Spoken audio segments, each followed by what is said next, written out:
আসসালামু আলাইকুম। বাংলা সংবাদে সবাইকে স্বাগত জানাচ্ছি। আমি চিন্তিয়া হক। শুরুতেই সংবাদ শিরোনাম। শেখ হাসিনা চোরের মতো পালিয়ে না গেলে তার মাংসও মানুষ খুঁজে পেত না, বলছেন দুলু।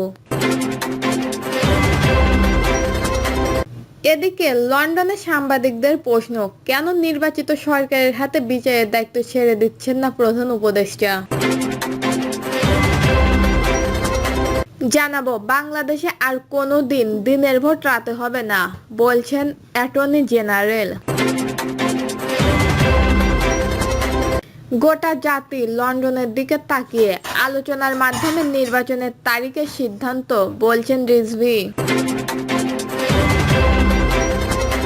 এবং সর্বশেষ জানাবো, রাজনীতিতে জাতীয় পার্টির আবেদন শেষ হয়ে গেছে, বলছে আক্তার হোসেন। শুনছিলেন সংবাদ শিরোনাম, এবারে বিস্তারিত। শেখ হাসিনা চোরের মতো পালিয়ে না গেলে তার মাংসও মানুষ খুঁজে পেত না, বলছেন দুলু। বিএনপির কেন্দ্রীয় নেতা ও সাবেক প্রতিমন্ত্রী অ্যাডভোকেট এম রুহুল কুদ্দুস তালুকদার দুলু বলেছেন, দেশের জনগণ একদিন শেখ হাসিনার বিচার দেখতে চায়। তিনি অভিযোগ করেন, শেখ হাসিনা বাংলাদেশের একটি সন্ত্রাসী রাষ্ট্রে পরিণত করেছেন। এক রাজনৈতিক সভায় দুলু বলেন, আজকে শেখ হাসিনা চোরের মতো পালিয়ে না গেলে তার দেহ কিংবা মাংস মানুষ খুঁজে পেত না। মানুষ এতটাই ক্ষিপ্ত ছিল, কারণ এত নিপীড়ন, এত অত্যাচার, ভোট চুরি, কারচুপি এবং সহ্য করতে করতে মানুষ অতিষ্ঠ হয়ে গেছে।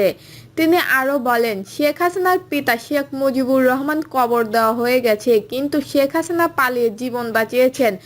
মানুষ এতটাই রুক্ষ ছিল যে তার অবশিষ্ট কিছুই খুঁজে পাওয়া যেত না। দুলুর দাবি, আওয়ামী লীগ সন্ত্রাসীদের আশ্রয় ও প্রশ্রয় দিয়েছে, যাদের পুরস্কৃত করেছে তারা সবাই সন্ত্রাসী। তিনি প্রশ্ন রাখেন, যারা মাস্তানি, সন্ত্রাস, গুন্ডামি করে তাদের কি এই দেশে ক্ষমতায় থাকার কোনো অধিকার আছে? তিনি বলেন, বাংলাদেশে আর কোনো সন্ত্রাস, মাস্তানি, জঙ্গিবাদ বা চরমপন্থীদের স্থান হবে না। তারেক রহমানের নেতৃত্বে একটি শান্তিপূর্ণ, গণতান্ত্রিক ও সুশাসন ভিত্তিক বাংলাদেশ গড়াই বিএনপির লক্ষ্য। লন্ডনে সাংবাদিকদের প্রশ্ন, কেন নির্বাচিত সরকারের হাতে বিচারের দায়িত্ব ছেড়ে দিচ্ছেন না প্রধান উপদেষ্টা। যারা আমাকে এই দায়িত্ব নেওয়ার আহ্বান জানিয়েছিলেন তারা মূলত তিনটি দায়িত্ব আমাদেরকে অর্পণ করেছে। এটা আমি ডিসাইড করিনি, আমাদেরকে এই কাজ দেওয়া হয়েছে, আমরা সেই লক্ষ্যেই এগিয়ে যাচ্ছি।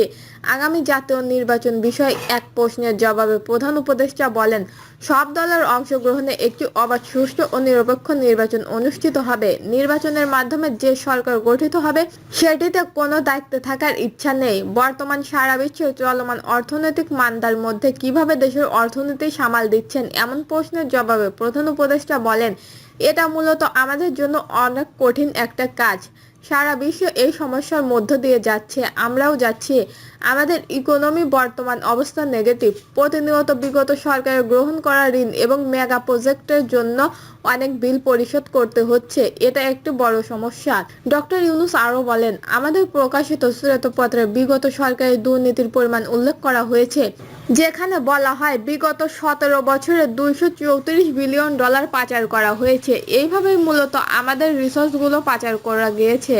বিগত সরকারের ব্যাংকিং সেক্টরে দুর্নীতি করার উল্লেখ করে তিনি বলেন, তারা ব্যাংকগুলোকে পরিচালনা পর্ষদে নিজেদের লোক ঢুকিয়েছে, এরপর তাদের পরিচিত জনদের লোন দেওয়া শুরু করেছে। এটাই ছিল গিফটের মতো, কোনো ধরনের চুক্তি ছিল না। এভাবে তারা ইচ্ছামতো টাকা পাচার করছিল, আর এখন আমাদের সেই লোনগুলো পরিশোধ করতে হচ্ছে। তবে আমাদের জন্য সবচেয়ে আনন্দের বিষয় হলো, বিদেশি যেসব মানুষ রয়েছে, অর্থাৎ আমাদের ওভারসিজ বাংলাদেশিরা, তারা আমাদের বিপুল পরিমাণ রেমিটেন্স পাঠাচ্ছে। এটাই মূলত আমাদের অর্থনীতিকে রক্ষা করছে, আর এই রেমিটেন্স প্রতিনিয়ত বেড়েই চলেছে। এটা আমাদের ব্যালেন্স অফ পেমেন্ট এর ক্ষেত্রে গুরুত্বপূর্ণ ভূমিকা রাখছে। বাংলাদেশে আর কোনো দিনের ভোট রাতে হবে না, বলছে attorney general. Attorney general advocate Asaduzzaman বলেছেন, বাংলাদেশে আর কোনো দিনের ভোট রাতে হবে না। আমরা দায়িত্ব নিচ্ছিলাম আপনাদের গোপন বুথ পর্যন্ত পৌঁছে দেওয়ার, সেখানে গিয়ে আপনারা ভোট যাকে ইচ্ছা তাকে দিতে পারবেন। তিনি বলেন, সাবেক প্রধান বিচারপতি খায়রুল হক ও সৈয়দ মাহমুদ হোসেনদের মতো কুলাঙ্গাররা ত্রয়োদশ জাতীয় সংসদ নির্বাচন বাতিলের মাধ্যমে ভোটার অধিকার হরণ নিশ্চিত করেছিলেন। বিচারাঙ্গনে কোনো মাফিয়া থাকবে না, কোনো চক্রের সিন্ডিকেট থাকবে না বলে উল্লেখ করেন আসাদুজ্জামান। অ্যাটর্নি জেনারেল আরও বলেন, তিনি প্রতিনিয়ত মাদক দুর্নীতির বিরুদ্ধে লড়াই করছেন। এই লড়াই সফল হবে। তিনি মাদক ও দুর্নীতির তথ্য দিয়ে সহযোগিতা করার আহ্বান জানিয়ে বলেন, আমাদের শোরকোপাড়া মাদক মুক্ত করে গড়ে তুলতে হবে। কথা দিচ্ছি, মাদকের তথ্যদাতার নাম পরিচয় গোপন রেখে কেবল মাদকের সঙ্গে যাদের সম্পর্ক তাদের নাম পরিচয় প্রকাশ করা হবে। গোটা জাতি লন্ডনের দিকে তাকিয়ে আলোচনার মাধ্যমে নির্বাচনের তারিখ নিয়ে সিদ্ধান্ত, বলছেন রিজভী। গোটা জাতি লন্ডনে ডক্টর ইউনূস ও তারেক রহমানের বৈঠকের দিকে তাকিয়েছে। বিশ্বাস করি এটি একটি ঐতিহাসিক বৈঠক। আলোচনার মাধ্যমে নির্বাচনের তারিখ নিয়ে সিদ্ধান্ত নেওয়া হবে। তিনি বলেন, বিএনপি ডিসেম্বরের নির্বাচনের যৌক্তিকতা অনেকবার তুলে ধরেছে। এই সময় গণতন্ত্র যেন আর কোনো ফ্যাসিস্টবাদী শক্তির দ্বারা আক্রান্ত না হয় সে ব্যাপারে সতর্ক করেন তিনি। বৈঠকটির পর রাজনীতিতে সুবাতাস বইবে বলেও আশাবাদ ব্যক্ত করেন বিএনপির এই নেতা। সেইখানে যৌক্তিক সময়ে নির্বাচন হবে বলেও প্রত্যাশা তার। অপরদিকে ভারতের পুশিনের বিষয়ে তিনি বলেন, দেশের লোককে বিদেশি বানিয়ে ভারত বাংলাদেশ পুশিন করা হচ্ছে। এর প্রতিবাদ পাশাপাশি প্রতিরোধ করবে বাংলাদেশ। মত বিনিময় সভায় করোনা থেকে সুরক্ষার বিষয়ে স্বাস্থ্য মন্ত্রণালয়ের ভূমিকা উল্লেখযোগ্য নয় বলে মন্তব্য করেন রুহুল কবির রিজভী। তিনি বলেন, ডেঙ্গু মারাত্মক রূপ নিয়েছে, জনস্বাস্থ্য এখন হুমকির মুখে। রাজনীতিতে জাতীয় পার্টির অবদান শেষ হয়ে গেছে, বলছেন আখতার হোসেন। আওয়ামী লীগকে রাজনৈতিকভাবে সমর্থন দেওয়ার প্রত্যেক ব্যক্তি ও দলকে বিচারের মুখোমুখি করার আহ্বান জানিয়েছে জাতীয় নাগরিক পার্টির সদস্য সচিব আখতার হোসেন। তিনি বলেন, বিগত সময়ে যারা আওয়ামী লীগকে রাজনৈতিকভাবে সমর্থন দিয়েছে, আওয়ামী লীগের কর্মকাণ্ডের সঙ্গে বিভিন্নভাবে নিজেদেরকে যুক্ত করেছে, সেই প্রত্যেকটা ব্যক্তির এবং প্রত্যেকটা দলের যেন সঠিকভাবে আইনের আয়ত্তায় নিয়ে এনে বিচারের মুখোমুখি করা হয়।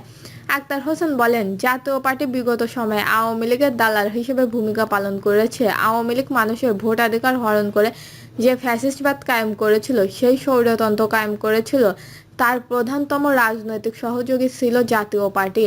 বাংলাদেশ যে ভোট ডাকাতির নির্বাচনগুলো হয়েছে, একপক্ষিক নির্বাচনগুলো হয়েছে, তার প্রত্যেকটাকে বৈধতা দেওয়ার নাটক করেছে জাতীয় পার্টি। তিনি আরও বলেন, জনগণের ভোটাধিকার সঙ্গে যারা প্রতারণা করেছে, বাংলাদেশের মানুষের ওপর জুলুম নিপীড়ন রাস্তায় যারা উন্মুক্ত করেছে, তাদের বাংলাদেশের রাজনীতিতে আমরা আর প্রাসঙ্গিক বলে মনে করি না।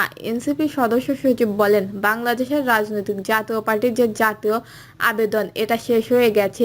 একই সঙ্গে জনগণের সঙ্গে তারা যে প্রতারণা করেছে, সেই জন্য তারা এখনো জাতির কাছে ক্ষমা প্রার্থনা করেনি। ফ্যাসিস্টবাদের বিরুদ্ধে সামাজিক প্রতিরোধ গড়ে তোলার আহ্বান জানিয়ে আখতার হোসেন বলেন, আমরা বাংলাদেশের মানুষের কাছে আহ্বান রাখবো, আওয়ামী লীগ, জাতীয় পার্টি সহ ফ্যাসিস্টবাদের যত দোসর আছে তাদের সবার ব্যাপারে বাংলাদেশের মানুষ যেন সামাজিক প্রতিরোধ গড়ে তোলে, যাতে বাংলাদেশে যেন আর কখনোই আওয়ামী লীগ, জাতীয় পার্টির মতো স্বৈরাচারপন্থী কোনো দল বা বাংলাদেশের রাজনীতি করার সুযোগ না পায়। এজন্য বাংলাদেশের জনগণকে ঐক্যবদ্ধভাবে ফ্যাসিস্টবাদ বিরোধী শক্তিকে কাজ করার আহ্বানও জানান তিনি। দর্শক, এই ছিল এখনকার সর্বশেষ নিউজটি ভালো লাগলে একটি লাইক দিন, কমেন্টে আপনার মতামত জানান এবং আমাদের পাশে থাকার জন্য বেল বাটনটি অন করে রাখুন। ধন্যবাদ।